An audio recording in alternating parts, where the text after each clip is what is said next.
الم تر الی الذی حاج ابراہیم فی ربہ، کیا تم نے اسے نہیں دیکھا جس نے جھگڑا کیا ابراہیم کے ساتھ ان کے رب کے بارے میں، ان آتاہ اللہ الملک، اس بات کے اوپر کہ اللہ نے اسے بادشاہی دی تھی. یہ نمرود کا ذکر آ رہا ہے اور اللہ تعالیٰ نمرود کی بادشاہی کو اپنی طرف منسوب کر رہا ہے، اس کی ملوکیت کو، کہ ہم نے اسے اس لیے ملک دیا تھا کہ وہ ہمارے مقابلے پہ کھڑا ہو جاتا اور ہمارے پیغمبر سے ہماری ذات کے بارے میں جھگڑا کرنا شروع کر دیتا. لہٰذا یہ جو لوگ کہتے ہیں نا جی کسی کو بادشاہ اگر بنایا گیا تو وہ اللہ نے اسے حکومت دی ہے نا، تو وہ اللہ نے حکومت تو فرعون کو بھی دی، نمرود کو بھی دی، اور اللہ نے حکومت ابو بکر، عمر، عثمان و علی کو بھی دی، لیکن زمین اسمان کا فرق ہے. دونوں طرف اللہ نے حکومتیں دی ہیں. سورہ ال عمران میں ہے کہ یہ ملک اللہ کا ہے، اللہ جسے چاہتا ہے ملک دیتا ہے، جس سے چاہتا ہے چھین لیتا ہے.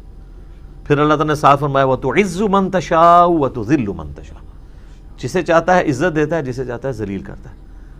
کئی لوگوں سے حکومت لے کے ان کو عزت دے دیتا ہے، حسین ابن علی،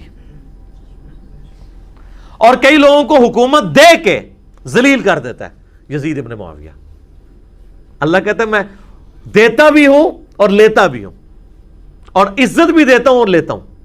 تو اس کے لیے ضروری نہیں کہ کسی کو حکومت دے کے عزت دی جائے، کسی سے حکومت لے کے انہیں اسے عزت دے دی جائے قیامت تک کے لیے، اور کسی کو حکومت دے کے 4 سال کی قیامت تک کے لیے لانتے اس کا مقدر ہو جائے، یزید ابن معاویہ. تو یہ اللہ کی مرضی ہے. تو اللہ تو ماتا ابراہیم سے جھگڑا کیا نمرود نے اس بات کے اوپر کہ اللہ تعالیٰ نے اسے ملک دیا تھا بجائے کہ وہ ابراہیم کی بات مانتا. اذ قال ابراہیم ربی الذی یحیی ویمیت، جب ابراہیم نے اسے اللہ کی طرف بلاتے ہوئے کہا کہ میرا رب وہ ہے جو زندہ کرتا اور مارتا ہے، ایمان لا اس رب کے اوپر. قال انا احیی و امیت، اس نے کہا یہ زندہ کرنا اور مارنا یہ تو میں بھی کر لوں گا.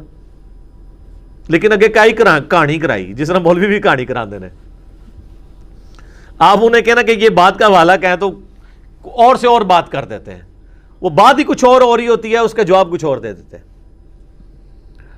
تو اس نے بھی یہی کہانی کرائی، اس کی ڈیٹیل قرآن نے سکپ کر دی ہے. لیکن وہ ہمیں روایتوں کے اندر ملتا ہے کہ اس نے 2 قیدی منگوائے. ایک قیدی وہ تھا جس کے لیے سزائے موت کا حکم تھا، اور دوسرا قیدی وہ تھا جس کا جرم ثابت نہیں تھا. اس نے کیا کیا کہ جس کو سزائے موت تھا اس کو چھوڑ دیا اور دوسرے قیدی کو سزائے موت دے دی. اس نے کہا دیکھو میں بھی زندگی دیتا ہوں اور موت دیتا ہوں. حالانکہ یہ کہانی کرائی تھی اس نے. اس زندگی موت دینے سے مراد یہ تو نہیں تھا.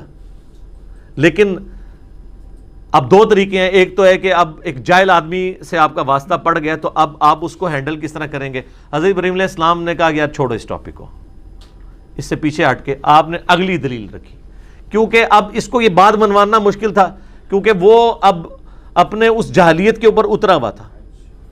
تو جب کوئی شخص جاہلیت کے اوپر اترا ہو پھر اس کے سامنے دلیل بھی ایسی رکھی جاتی ہے جس کو کہتے ہیں پھکی والی دلیل. اللہ تعالیٰ نے پھر وہ ابراہیم علیہ السلام کو کیا دلیل سکھائی. قال ابراہیم فإن اللہ یأتی بالشمس من المشرق.